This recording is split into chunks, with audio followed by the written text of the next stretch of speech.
तो स्पेन के तट पर एक छोटा सा खूबसूरत शहर है। नाम है सालूजिया।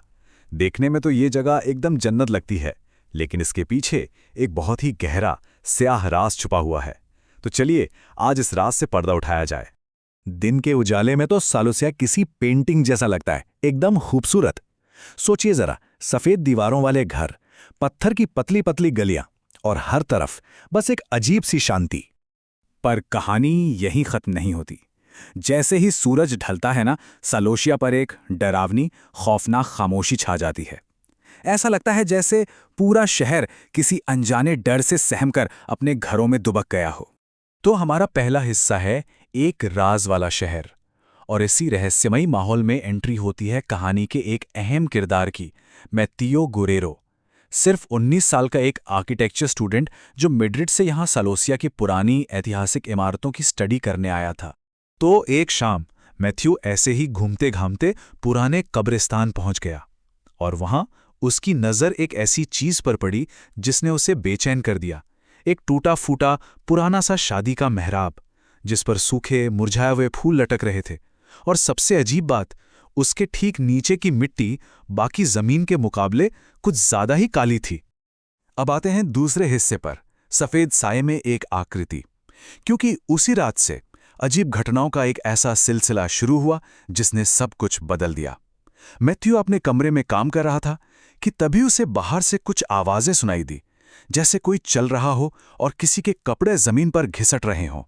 तो जाहिर है वो खिड़की की तरफ गया देखने के लिए कि आखिर है क्या, और उसने देखा गली के कोने में एक औरत का सफेद साया खड़ा है, जिसने एक लंबा सा सफेद गाउन पहना हुआ था।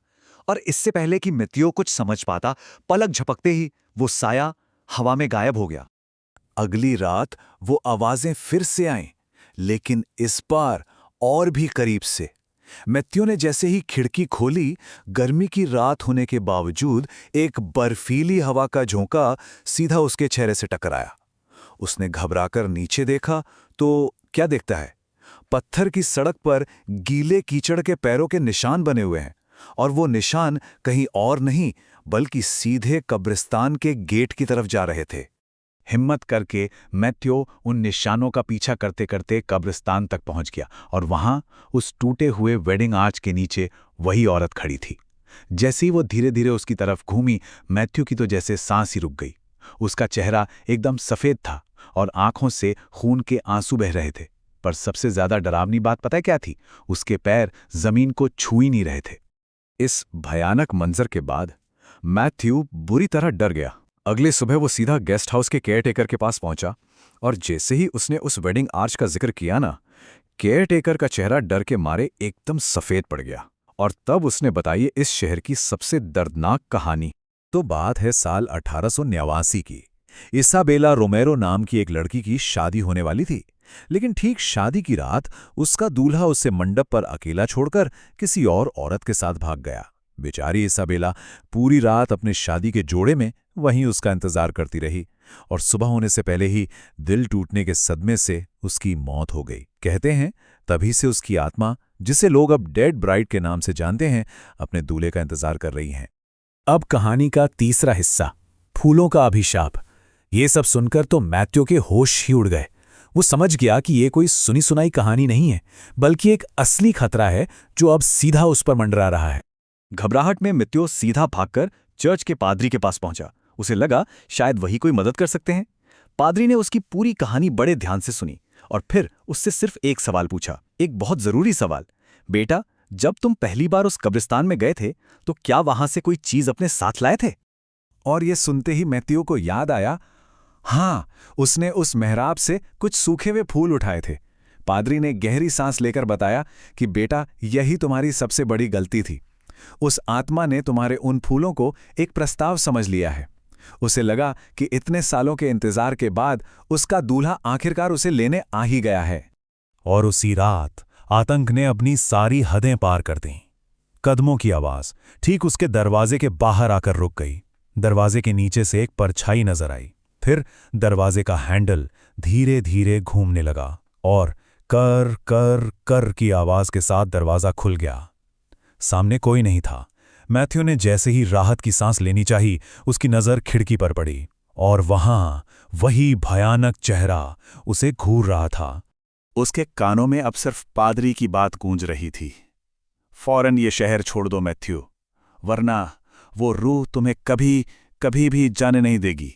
और अब हम पहुंचते हैं कहानी के आखिरी सबसे भयानक हिस्से पर, भूत के लिए एक दूल्हा। मैथ्यू ने फैसला कर लिया था कि वो अब एक पल भी यहां नहीं रुकेगा, उसी रात ये शहर छोड़ देगा। वो घबराहट में जल्दी जल्दी अपना सामान पैक करने लगा। लेकिन जैसे जैसे वो पैकिंग कर रहा था, मौसम भी बिगड़ता जा रहा था। उसने खिड़की से बाहर झांका तो देखा कि आसमान का रंग एकदम बदल चुका है और काले घने बादल पूरे सलोशिया पर मंडरा रहे थे, जैसे कोई तूफान आने वाला हो।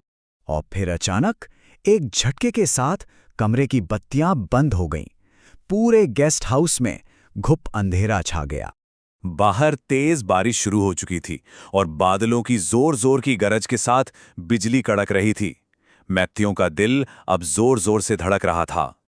और तभी बादलों के गरजने के बीच बिजली जोर से चमकी और उस एक पल की रोशनी में वो डेड ब्राइड ठीक मैथ्यू के सामने उसके कमरे के अंदर खड़ी थी। और फिर सब शांत हो गया।